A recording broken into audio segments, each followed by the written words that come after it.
This is Saida Garrett, and I'm tuned in to Intro to Info with my girl Mikeisha. Greetings, greetings, greetings. It's the Flowises here, and I'm tuned into Intro to Info with my girl Mikeisha.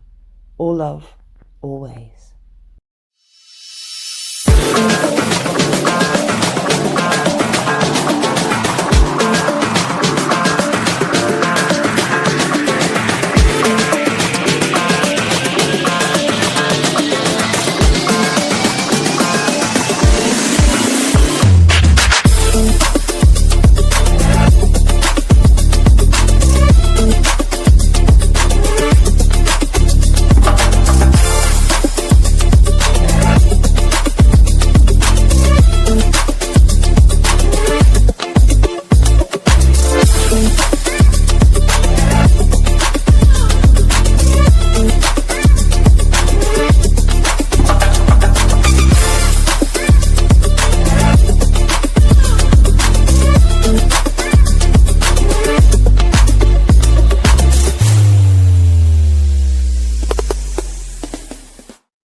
Welcome, everybody, to today's episode of Intro to Info. I'm your host, Mikeisha.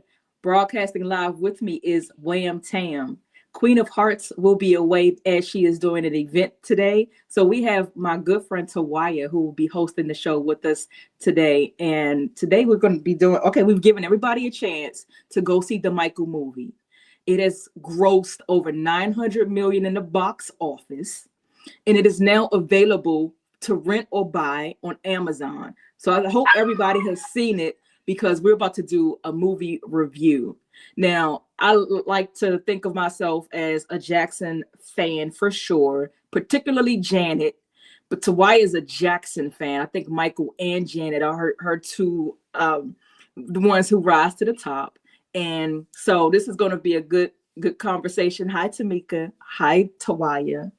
How y'all doing? Greetings. Very good. How you doing? Very well. As you can see, Tiwiya has the backdrop and everything. Where's the Michael pin, Tiwiya? Do you have that? Right here. Today Okay. I have actually I didn't realize that the one that I have on today matches the poster, but it went with my outfit. So there you have it. So again, I hope everybody has seen the movie. I would love to get what you all's initial reaction to the movie was after you saw it. Like what were your initial thoughts after you watched it? Tiwiya, go ahead. Oh, okay. So amazing. I just thought to the point where I've seen it 4 times in the theater 4 times, and I have actually purchased it from Prime. I felt as though this movie was like I wasn't anticipating it being as great as it wound up being, mainly because of my how should I say, my just wowness in behind Jafar's performance. I did not think that he was going to be able to pull it off to the point of where I sat in that theater and it made me emotional. It made me miss Michael. And it just brought on this whole thing of like Michael was right there. Even though I know he wasn't physically there, it definitely brought on the sense of him being in the room. It just wasn't a regular movie to me. It really wasn't. It did have the components of it being a concert that was definitely there. But Jafar literally, like it was like you were watching Michael part two, not the impersonators that we've seen over the years, but literally like you were watching a spawn of Michael. That's what it really felt like. So my initial reaction was amazement, total and utter amazement. Okay. And I'll say that mine was, this movie is focused on the music. It's focused on him and his musical genius. That's where the focal point is. And the fact that, to your point, I love that somebody who was in his bloodline, who actually looks like him, embodied him, and was able to pull off the dance moves as well as the vocals, because he's a Jackson in real life. He's Jermaine's son. Mm-hmm. He's a Jackson in real life. And like you said, Michael was hovering over the making of the movie. Yes, that was obvious. And Catherine even said, I felt like you all brought Michael back to me for a little while. That was very profound. Yeah. So okay, so that was my initial reaction, and then what Tiwiya and Tam, what do you all think about where the movie stopped? Because it stopped, Tiwiya, was that the bad out performance of the during the bad era? Yes. Okay, what do you think about it stopping there and the possibility of there being a part two? But what if there wasn't one? Is it okay where we left off? So I would say my own view on that. I think it was okay that it ended where it did. There is going to be a part two. You know, they definitely have confirmed that. But even if there wasn't going to be a part two, I was okay with that. I know for me, if they take it to the point of the events of 2009, I would have reservations because that's a very sensitive area for me still. So that, you know, and I don't know how, you know, necessarily other fans would feel about that. I'm sure the numbers would still be astounding, but I don't want to see that. I like the fact that it stopped right now where it stopped because we know that Michael's coming back. You know, the part two has been confirmed, so we know we're going to see him again.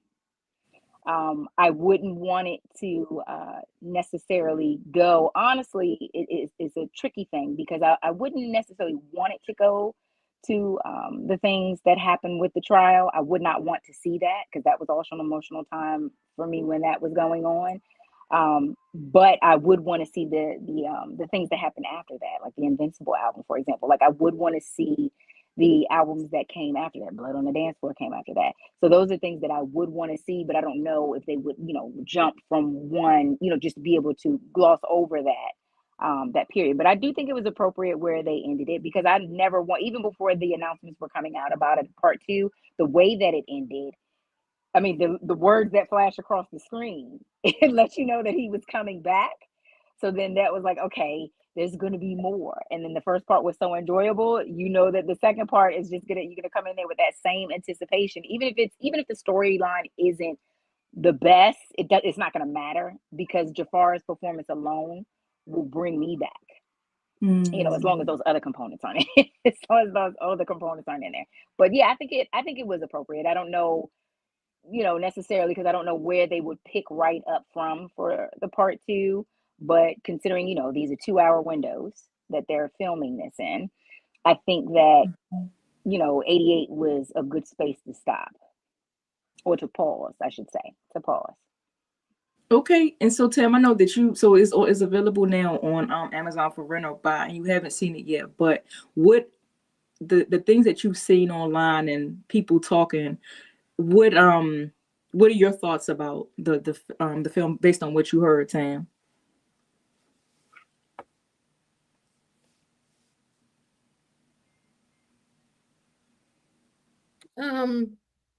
I'm definitely gonna check it out. I guess I want to go a little deeper for Tiwiya as to where um when did you first hear Michael, and you know what has brought you to be this huge fan today? Was it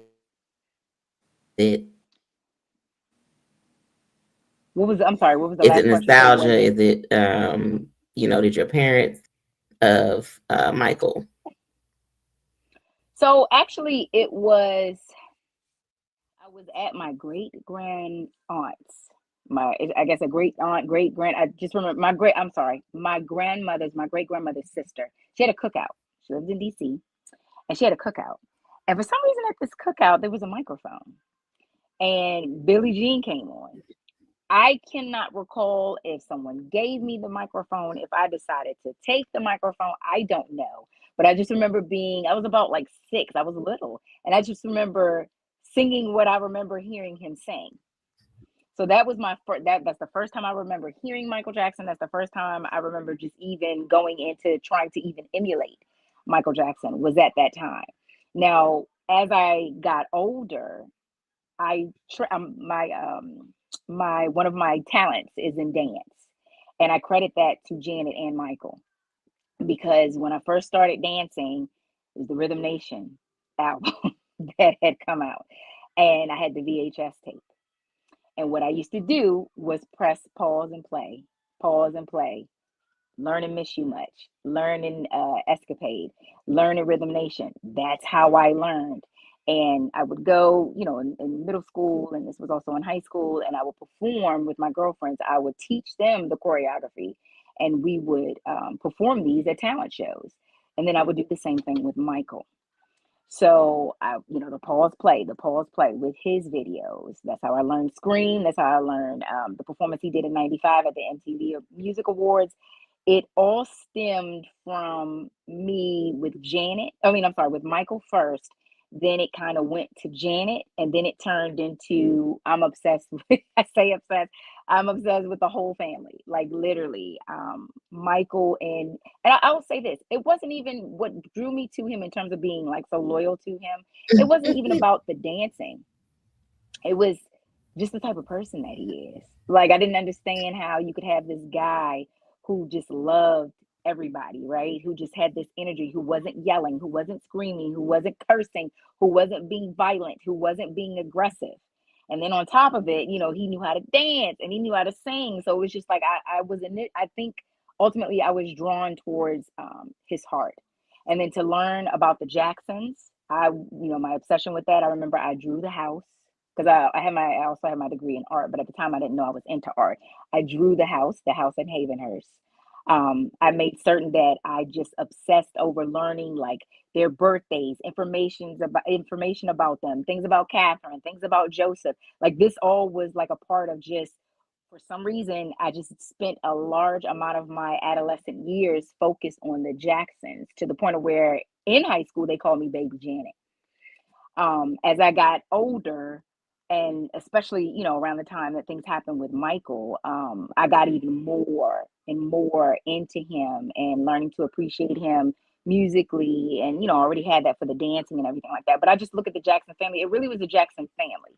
I just look at them like they're just, no one's perfect, but I've always admired them for the fact that regardless of their imperfections, that they still go out and you don't see them getting into it like you see people getting into it today.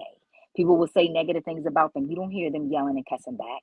You don't hear them battling over, in the music in terms of like them, we've had certain situations like where Pac and Biggie went back and forth, or, situations like that, or some of the artists today. The Jacksons didn't do stuff like that. People would say things about them. They would speak on it if they chose to, but other than that, they didn't get involved in how society was trying to portray them. And they just made themselves totally like unique.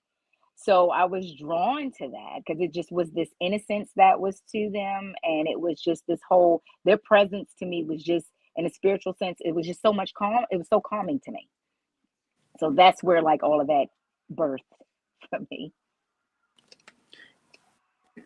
That's actually very interesting that everything took a back seat to Michael, who he was as a person to you. That overshadowed initially everything. I think that's so beautiful because I love how he was portrayed as an individual in the movie. It did simulate how I know him to be based on interviews, and I've met Janet as well a few times, and what I will say is that Janet does not say much. She gives you the floor. And I think part of the reason Janet does that is because she never wants to be in a position whereby she says something first and it can be used against her. She always puts herself in a position where she's defending herself in a very very cool way, but as I picked up on it, and she doesn't say much, but she stares deeply at you, stares like you're the only person in the room, and she does not take her eyes off you until the interaction is done. And she's very observant, and yes, mild-mannered. So Tiwiya, with regard to the way that the Jacksons' disposition is, a lot of people credit the father, Joseph, for the way that their disposition is, the graciousness, the humility, the calmness, like you said, the lack of going back and forth. What do you say to that? So that's interesting that people credit Joseph for that, because I give credit to Catherine for that. she's very humble. She's always been very humble. She's always been like that. Anytime we've seen any of the interviews, we've read any of the articles, I think their gentleness and their softness, if you want to call it softness, their gentleness, their humility, I think that comes from Catherine. What I think comes from Joseph is the discipline. And then when if you're just the element that you're describing about Janet in terms of her just stepping back and observing the room, one may say that there's some hesitation that may be there. I attribute that to Joe.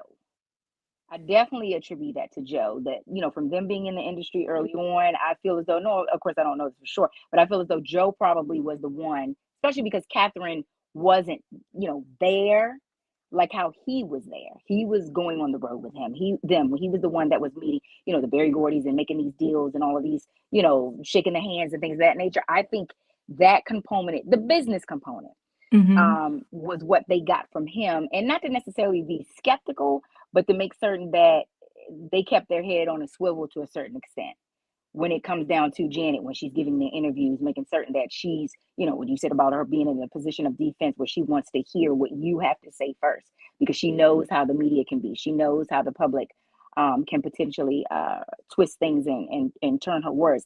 I could be totally wrong, but I just don't see Catherine getting involved in that. I could see if they were going through things, them coming home, talking to her about it, and her just straight doing the mother thing.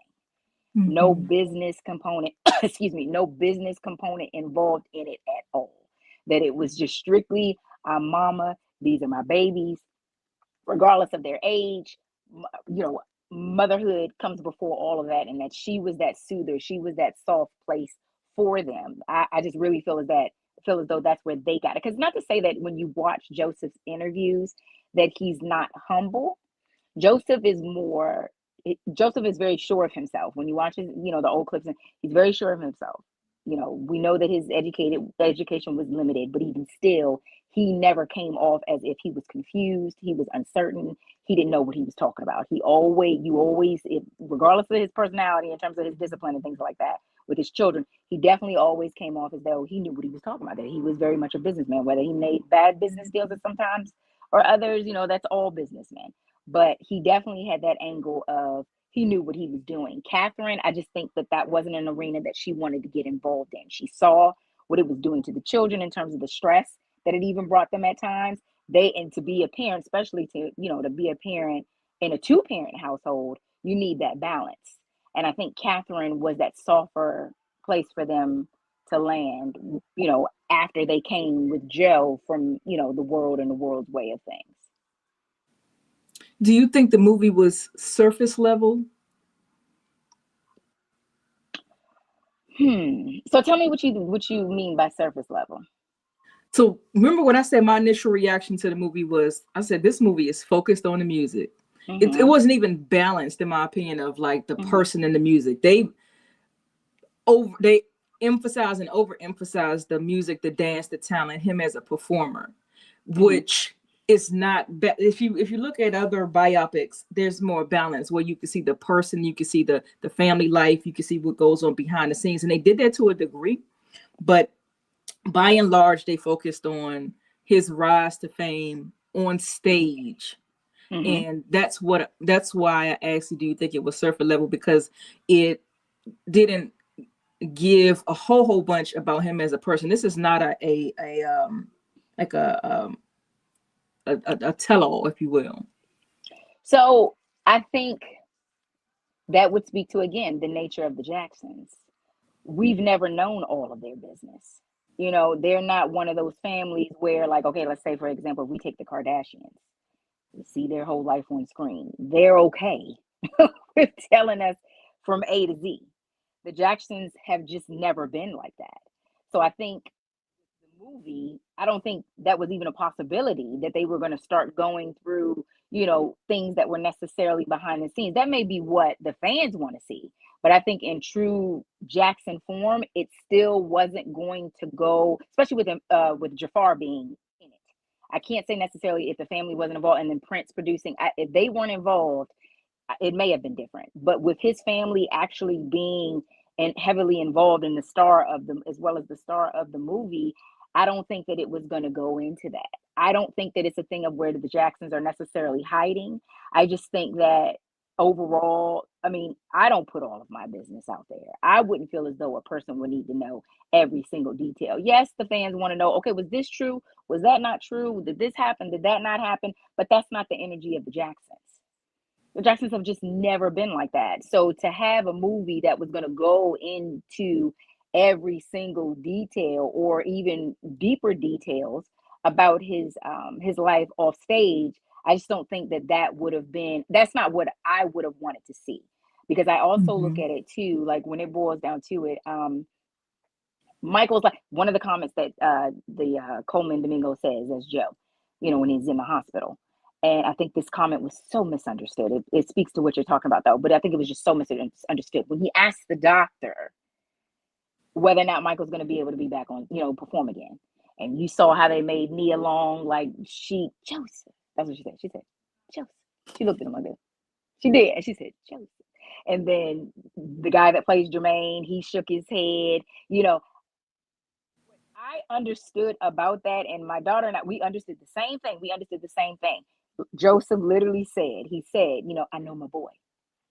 He said that he was going to get well. The only thing that's going to make him well is by getting back up on the stage. Michael has said numerous times that that's where he feels home. That's where he feels at peace, is when he's on that stage. So for the movie, you said that your view of it was that it really focused on the music.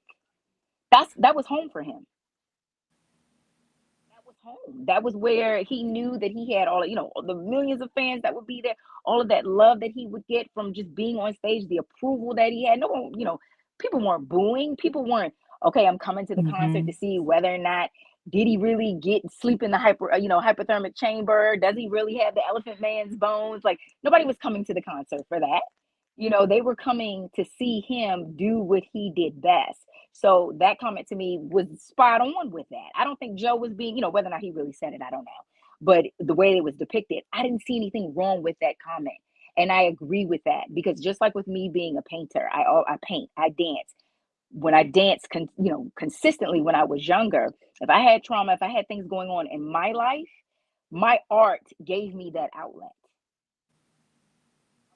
Be in that space where I felt like whatever was going on outside of that, it didn't matter, because I was doing the talent that God had given me. I was able to execute my paintings or execute my moves, and that's all that mattered in that moment. So I don't think, excuse me, it was surface level. I think it was spot on, because Michael, yes, we understand he's a person, he was human, but to me, it was about where Michael felt the most peace.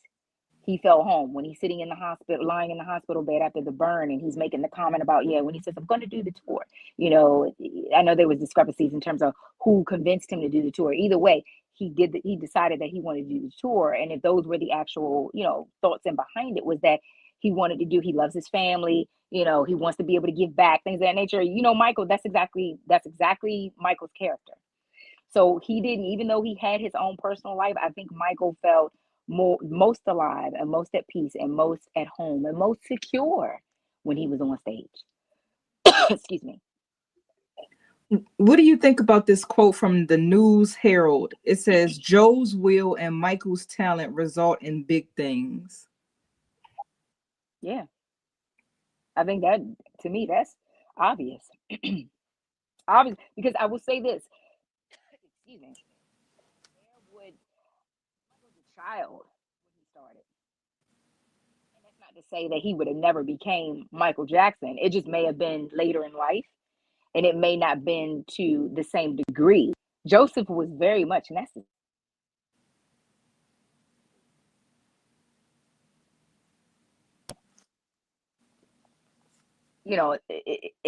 As negative as Joe can be depicted in terms of the spankings and the discipline.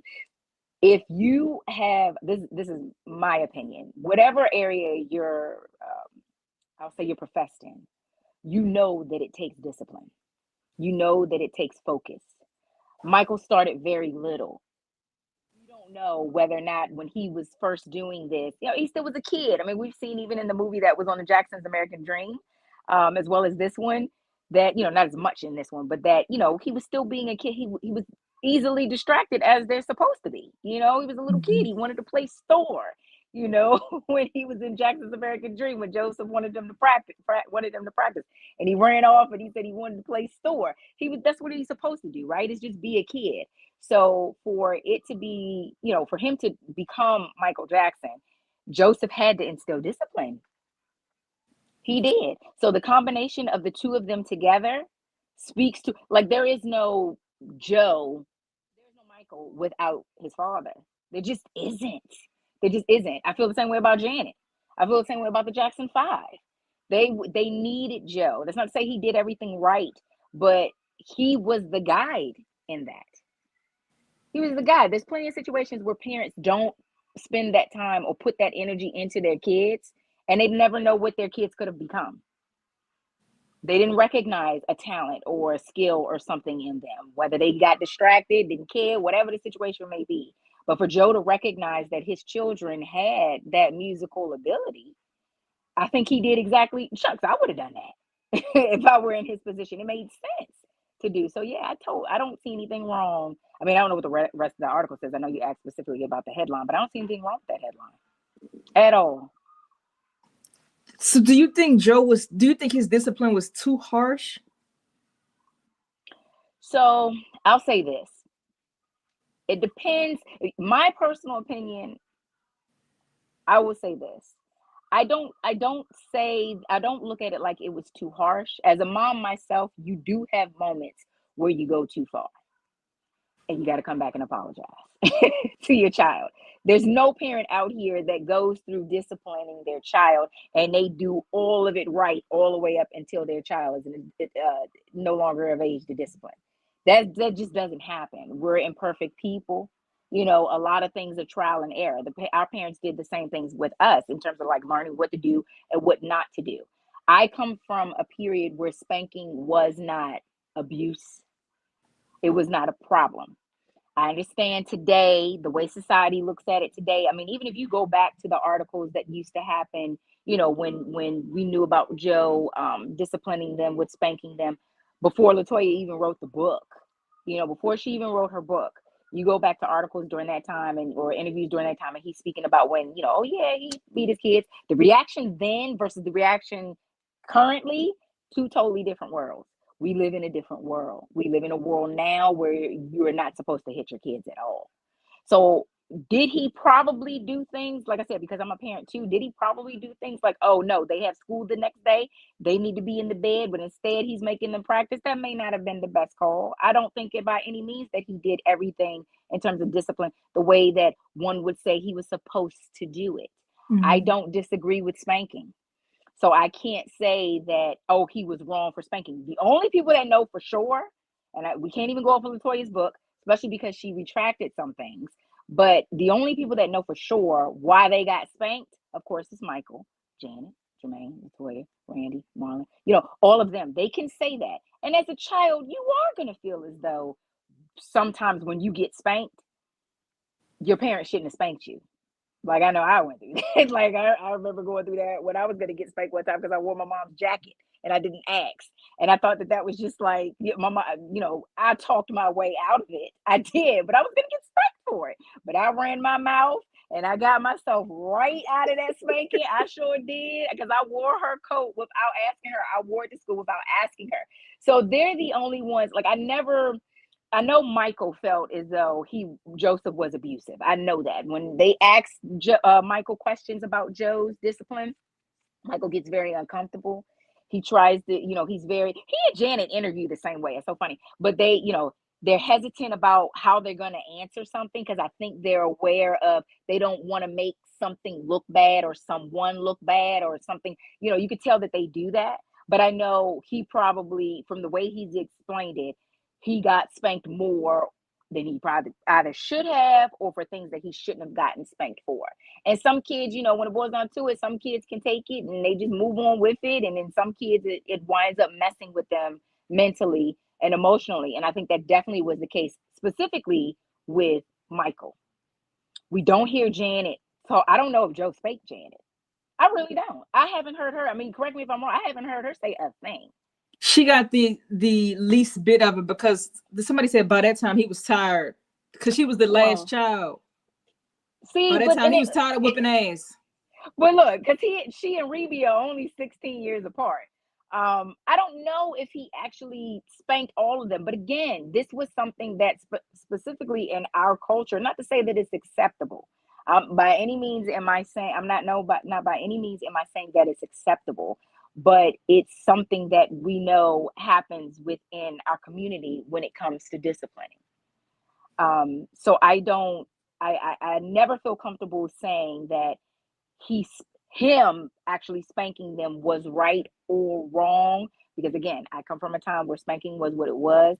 I feel as though it should be left up to whichever of them was getting spanked, how they view that, because I never get it from Jackie, for example. Jackie hasn't described it the way Michael described it.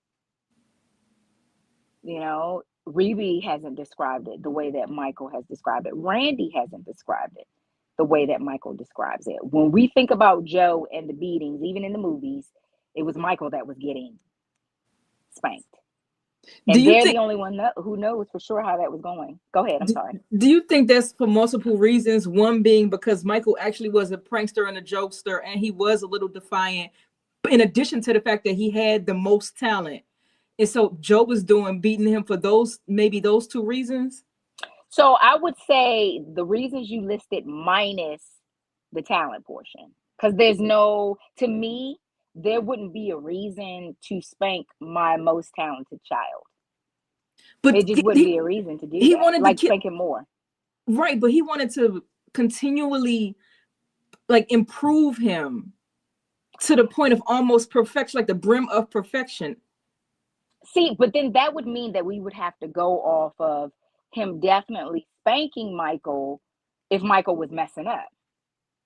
Because remember, if we go off of the movies, Marlon was the one, that messed up. Michael wasn't messing up. Michael wasn't missing a spin. Michael wasn't missing a note. He wasn't, so there wouldn't have been a need to have to spank him for that, because clearly he was the one that wasn't messing up. Mm-hmm. So I think that part was all, Michael already had it. Like, not to say Michael got it right every single time, but Michael already had it in him to be able to, okay, this is the note. I know how to do these dances. We saw when, according to the movies again, him practicing the James Brown, him practicing Jackie Wilson. Like, I think Joe knew, again, this is all just my thoughts. I think Joe knew which one out of his boys was the one. So that, I don't think he would have spanked him for that. I think that was more about Michael being defiant.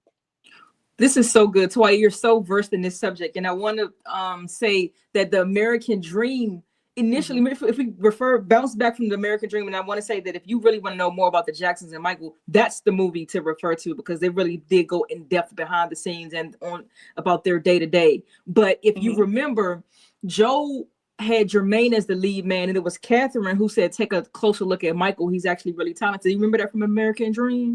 So no. Because what part in the movie was that? That was in the American Dream, the other movie. No, that's what I'm saying. I don't remember Catherine expressing anything about Jermaine. I know people have come out and said that. Mm-hmm. But in the movie specifically, no. I don't remember there specifically being a scene where the whole thing, and I just could not remember. I mean, I'm 47.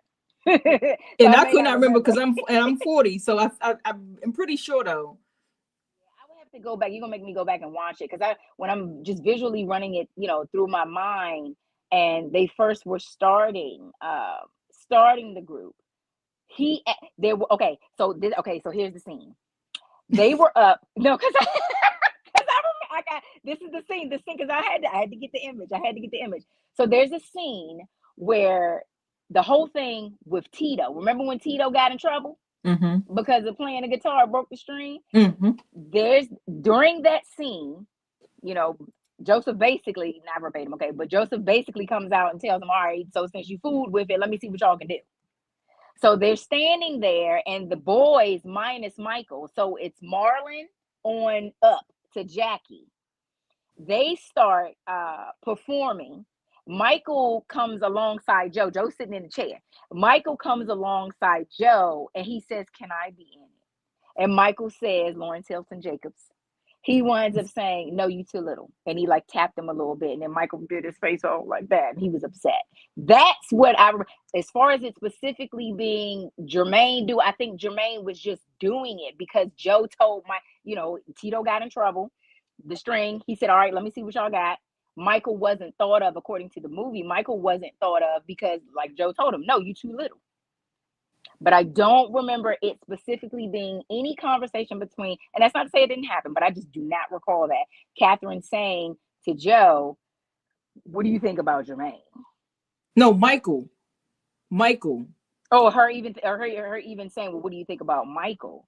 What I remember happening after that scene, excuse me, it just kind of transitioned into Michael being in it. I don't remember it being a thing of where, let's say I'm just making this up. For example, that Jermaine was singing and Joe was like, "No, Michael, where you at?" Like I don't remember it transitioning into that. I just remember it specifically being him being told no at first, and he was upset.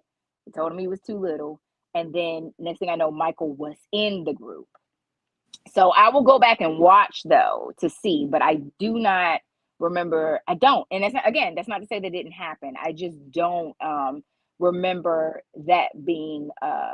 I don't remember that being the case.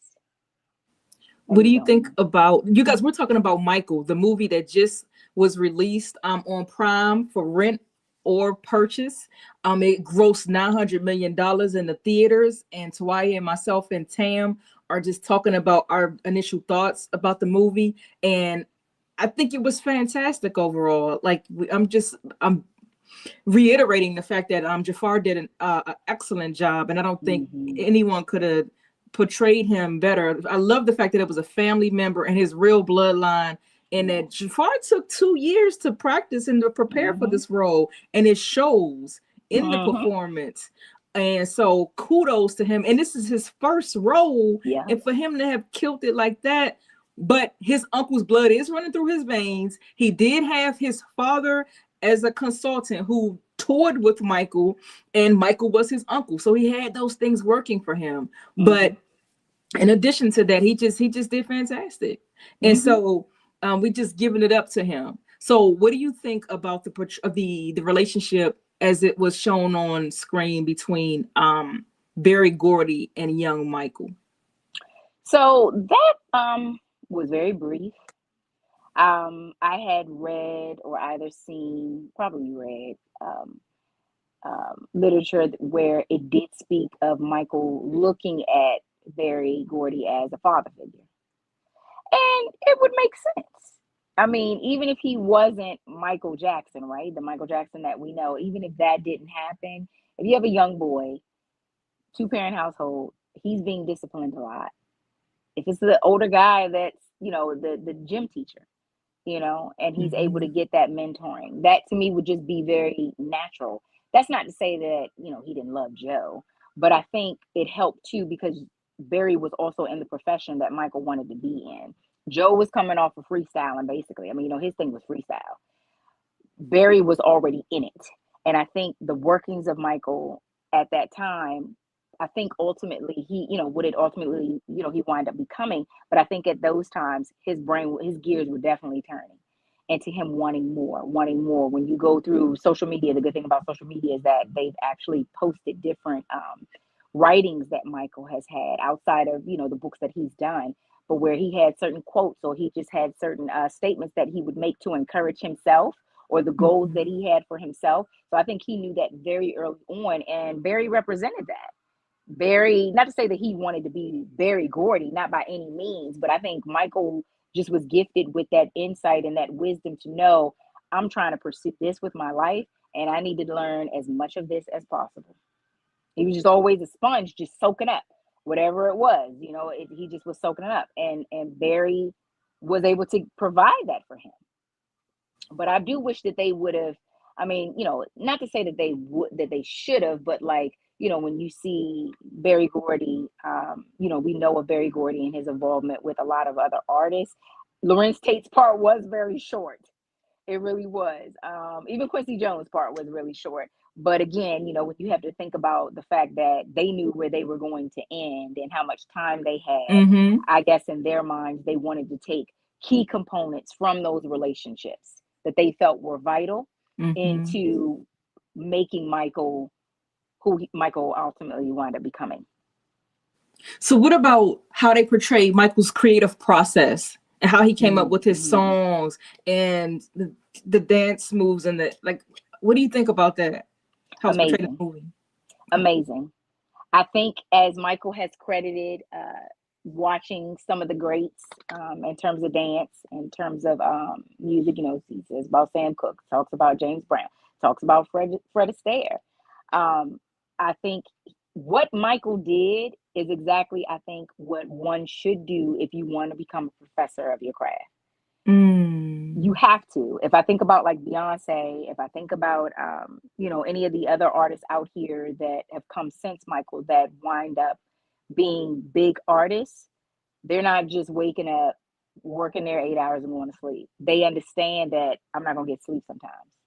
I'm gonna have to be kind of obsessive with my craft in order for me to get to the level that I'm going to get, that I want to get to. It's not just gonna happen just because I want it to happen. And I think part again, because of Joseph's discipline, when Michael was going about creating songs, when he was going about fine-tuning his dance ability and things of that nature, that discipline was given from Joseph, that you got to stay with it. Even if that literally was the only words, I'm not saying that was, but if that literally were the only words that he said to him, you got to do this every day. You cannot sleep. You cannot, because Jafar speaks of the fact of when you get the movie on Prime, there's some extras, right? If you buy the movie, there's some extras that come along with it. And one of the things that Jafar says in one of the extra clips is that he would be tired. And he said, and he would say to himself, oh, should I just not do it today? Should I just skip the day? And he would think, what would Michael do? And that played a part in why, the 2 years and him just constantly doing it. Antoine Fuqua said, regardless when they were filming, when they would stop, Jafar kept dancing. He was always trying to fine tune the craft. Like he was making sure. And I love that because you can't be Michael Jackson. You can't be whoever. I don't care if you're not Michael Jackson. If you're a professor in another area, if you're, in another area, you can't be to that level if you don't put in that work. It is no coincidence that Michael Jackson is the king of pop. There's no coincidence that the records are what they are right now. There's no question about the fact that this movie's going to beat Bohemian Rhapsody. I'm so excited about that. It definitely is, because Bohemian Rhapsody is the one that holds the title right now. It's at like 907 million, 8 million, something small like that. And you already see where Michael is. And as of right now in Japan, it's the morning. They're getting their release tomorrow, our time, but it's right now for them because Japan's a day ahead of us. So they're getting their release now. Today is the day for them to actually get their Michael release. So like I said, it's going to wind up shattering that. But regardless of what your area of concentration is, in order for you to be a master at that craft, you have to become obsessive. You have to. Those that don't, not necessarily to say that they don't have success, but he knew where, like in the movie, he tells Branka in that meeting, he tells him, when Branka says, well, how can you, Michael's interviewing him basically when he's trying to decide if he's going to go with that company. And Branka says to him, you want to be the biggest star in the world. And Michael says, can you make that happen? And he told him basically, absolutely. Like everybody doesn't have that aspiration. So if you're going to aspire to be the best, whatever, I don't care if it's the best butt cake maker. If you're going to be the best something, this has to be what you do all day, every day. Yeah, don't get me wrong. You sleep, you eat, things of that nature. But your brain has to be on, how do I make this better? How do I make this better? How did I make this better? That's not necessarily to say that you lose yourself or, you're not able to, do other things. It's not saying that, but there are people in the world who are able to do what they do and they're cool where the level that they've gotten to. But if you're trying to break records, you have to have break record discipline. And if he didn't have that, he would not have been Michael Jackson. So Jafar has adopted that same type of mentality. And honestly, I feel as though it's going to pay off for him tremendously. I do. because Wow. he sat and he would talk about how Michael would go through the music making process. I mean, for those people that dance and people that are into music, it's just it's in there. It's ingrained. You can't hear a song without thinking about choreography for it. You can't have an experience without thinking about how you can put those experiences into words. Just like as a painter, you can't see a blank wall without picturing that as a canvas and what you can paint on top of that. So I think I think Michael's whole routine of doing that, initially he got from Joe just the factor of discipline itself. And then he developed it just because of who he is into his own thing. And Jafar wound up adopting something very similar. Mm. Now, the couple of issues that they did address, you had the animals, the vitiligo, and the plastic surgery. Mm-hmm. Go right ahead, Tiwiya. So Thoughts? with so with that, I mean, I think the animal thing right on time, right? Muscles was in there. Hadn't seen Muscles. I'm not a fan of Ben because I don't do the rodents. You know that, Mikeisha. You don't do rodents.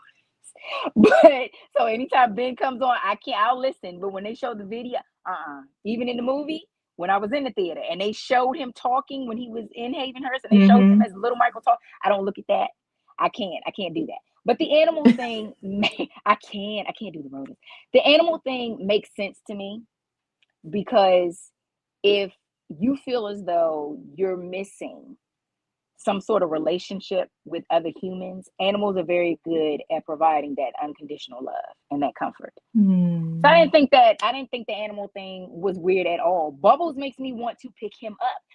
Once I saw that Michael had Bubbles, I used to want a monkey. Before I wanted children, I liked the idea that you could dress them up and that you could hold them. Like that's that unconditional. It's unconditional love. You can't do anything. You can't go wrong with an animal. People abuse animals, all of that, and animals still stay loyal. They do. So the animal thing wasn't weird. The vitiligo, I'm glad that they touched on the vitiligo because especially years and years and years ago, it was always this thing of where people, oh, Michael's bleaching his skin. He's bleaching his skin. Michael will always say, I have vitiligo. I can't help it. He thinks it comes from Joe. He's actually said he thinks it comes from Joe's side of the family. So he would speak on that. And people just, oh, he just wants to be, because especially back then, even though, because I even have a family member that has it, it wasn't a thing where you knew what it was. Like I didn't hear the word vitiligo growing up. You just knew that you saw people who had blotches on their skin. And I know as a child, I thought that they had gotten burned. That's what I thought. That was the reason for the light and dark spots, that maybe the person had been in a fire. But it wasn't until Michael that I learned that, oh, there's a thing called vitiligo. So I looked it up and, things of that nature. So I was glad that I'm glad that they didn't focus on it, but I'm glad that they did mention it and they showed it. You saw it when Jafar was sitting in the chair when he was getting the surgery. You saw it. He showed it on his arm. He spoke of the cream. I thought that was good too. I like the fact that they had the actress say, who is Marla Gibbs' daughter, FYI. Really? Yes, that's her daughter. Yep, that's Marla Gibbs' daughter. That she wound up saying, oh, it's more common than people think. I was glad that they say, because that was the thing. When we heard about it in the 80s, nobody knew what that was. So all you knew is that you saw him looking one way and off the wall, and then he turns around with Thriller, he's a little lighter, and then here comes Bad, and he's even lighter. So to the brain, we're sitting there thinking, wait a minute, he wants to be white. He's bleaching his skin. So I would get upset because it was like, no, he has vitiligo. He has vitiligo. He has vitiligo. So I thought that was good for them not to harp on it, but then also for them to to briefly mention it. You saw it even when he was in a pool and he was trying to think of waiting for, God basically to give him some inspiration. You saw it on his torso area. So I thought that was really, really good. Everybody's, I don't know the exact term with it, but when people have vitiligo and it expands, some people it winds up, I've seen people, there's a person that I actually went to school with. She literally started like how I am. And now that we're older, and she does not put makeup on it. So what you see, she is just majority of the light part. That's her whole face. You'll see a couple brown, but she chooses not to put the makeup. So for all we know, only the family knows, of course, but for all we know, Michael's, that's what I'm assuming too, that the majority of it spread to the point where the lighter portion was what was predominant on his skin. So the makeup, and I don't know if the cream gave any, well, he did say that the cream helped to balance it. So I'm thinking with that the cream balanced it in terms of where it focused more on just evening it out with the lighter part of it, especially if that was the majority of what was going on with him, was the lighter portion. So I love that they touched on that. The surgery, it made me feel like, I mean, we all know, Michael got teased. We know Janet got teased. Some people embrace the little names. Some people have a problem with their names. Janet went from the whole, when they teased her about being dunk, about her bottom and calling her dunk, that was sensitive to her at one point. But then we know the older Janet got, she liked the fact that she had a butt. That was what Janet's thing was being able to have her butt. But when she was a kid, it was offensive. So I look at that the same way with Michael. He was offended by the fact that, whether his father teased him, whether his brother, whoever teased him, he was teased about his nose, right? Some people look at that like, oh, you should just embrace what God gave you. But then yet still we have people out here with weaves. We have people out here that get their noses done. We have people out here that get breast implants. We got people out here who are getting their butts done. But back then it was like, oh my gosh, you don't like what God gave you. You want to be something other than what you are. Are we saying that about the people today? Michael came during a time where a lot of what he was doing, his personality and all that too, it was harshly judged and criticized, and we didn't know what that man was going through. Because the way that I see it, the people that are getting those same things done today, they have their own internal battles that are going on. They do. Now, they may not be what people, everybody look at Michael's weird. So they may not be weird. I don't think he's weird. But they may not think that, Michael was viewed as weird. These people that are getting it done, when we saw Nicki Minaj, I think it was Nicki Minaj. I get the girls confused, whether it was Nicki Minaj or Keisha, whoever was the one that Michelle, the other one, the Michelle, I can't think of the Michelle one that sings. Not K the Destiny Michelle? Child one. K Michelle. She's the one that got her hips or butt or something like that. When they get those things done, the guys go crazy over that. There's nothing wrong with that. We gloss over the fact that if she's getting that done, she possibly is going, well, more than likely, I should say, going through insecurity herself. But Michael got shunned for it. So I never had a problem with the surgery with him because I knew it stemmed from a place of where he felt broken. And we all react in a way. We may not get surgery, it may not be that, but we all react in a way when we're unhealed. We just do. And it's not right to pick and choose and try to condemn somebody because that's the way they choose to handle it, when instead of focusing on the fact that this person is hurting. How can I help this person? How can I help them on their healing journey? So yeah, I didn't have a problem with it. I just didn't, because I felt like I understood it. How about Nia Long's portrayal of the matriarch, Katherine Jackson? So I'll be honest, I didn't understand why they just didn't get Angela Bassett. I mean, she still looks good. She could have played. I'm sorry, I'm telling you the truth. She still could have played. She was amazing in the Jacksons' American Dream. Angela Bassett, we all know, just like with Tina Turner, Angela Bassett plays someone, she is going to nail it. You are going to look at her and say, oh, that's who that person is. When I think of Katherine Jackson, prior to, of course, Nia Long just recently played her. But if I think of Katherine Jackson in terms of who embodies Katherine Jackson, it was definitely Angela Bassett. One of the things that I did not notice, I didn't notice it. Not to say that it wasn't there. I felt like the lip was missing because she had polio. Right. So I didn't see. Nia Long was walking like her feet hurt. Just like how like with us, black women, if you're the older black women, if you're bottom heavy, you kind of just walk with a little like this. That was what hers was. Angela Bassett had a pronounced, defined lip. She did. So with Nia Long, since they selected her, I think they, what they did, I think, was good enough, because I don't think she needed to do more. I think we got the essence of who Catherine is: the gentle one, the soft one, the one that, she loves her kids. She's going to support her kids, things of that nature. I really don't think that there was more to do with that, because then that would have made it turn, unless it was more. I mean, we saw her and Michael's relationship, the spending the time together, watching movies, eating ice cream, things of that nature, the general side of things like that. Taking her further than that, I think it would have turned it into the Jacksons' American Dream, which was supposed to be about the Jacksons. Whereas with Michael, this was supposed to be about just Michael and bits and pieces of, his relationships with other people. Very good points. Very good points. Anything that okay, let's talk about part 2. Because there were a lot of omissions even with this one, because there were legalities. Don't put that in there for this reason. And one of the lawyers was that Branca?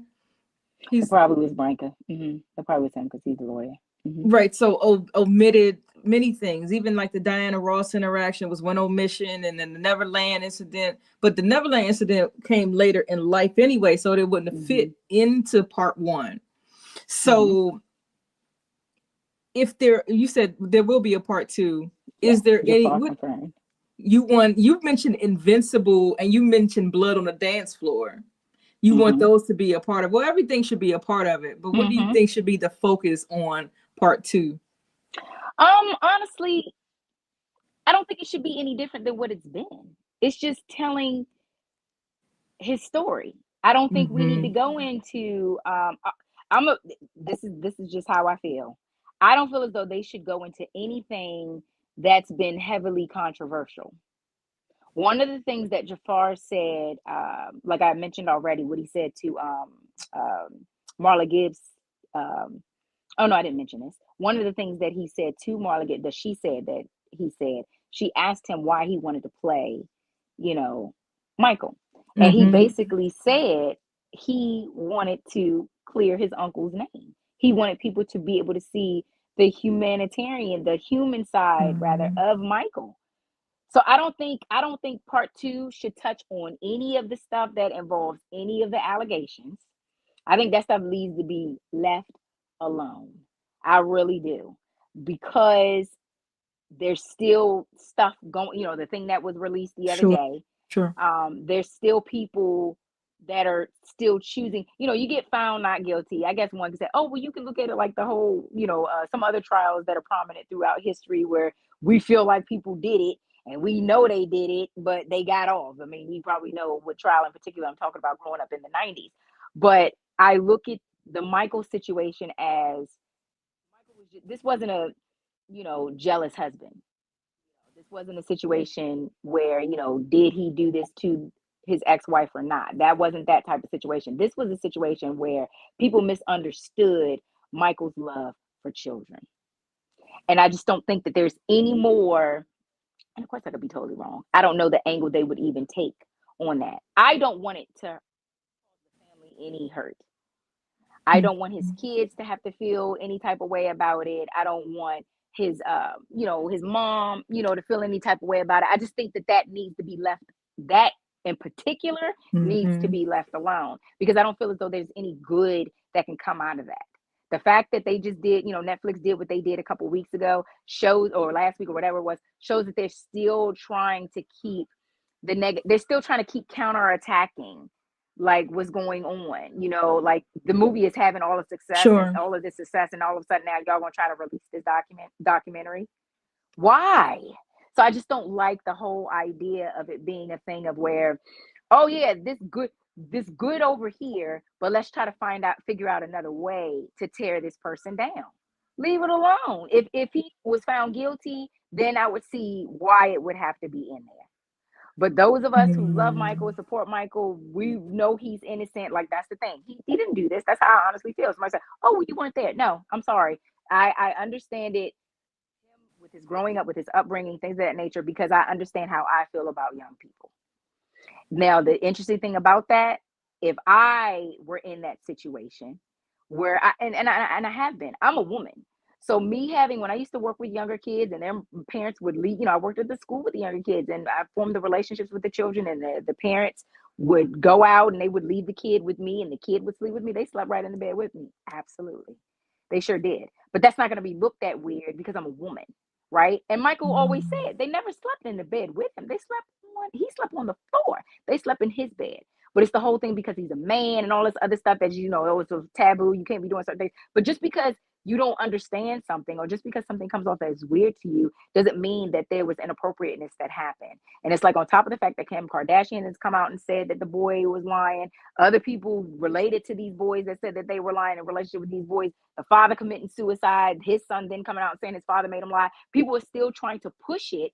People, one lady's name in particular who supported the documentary that I don't even say her name. It's stuff like that I feel as though it just doesn't need to be in the movie, because those people are still trying to tarnish his character. Tiwiya, I don't care who you are. You've been wonderful. Thank you so much for the movie review and reviewing the Michael movie with me. I knew that you would come on and just really come with your thoughts, your honest feelings. I know how many times you saw it. I kept texting you, how many times you gonna go see it? And you really did a marvelous job. Thank you for guest hosting with me. I really appreciate it. Please come back and join us on Intro to Info. And everybody, thank you for listening. Listening and watching. We're here every Thursday, 9 until 10 p.m. Eastern Standard Time, right here on the J King Network. We'll be back next Thursday with another special guest. And in the meantime, take care of yourself. Thank you very much. Juneteenth is coming up.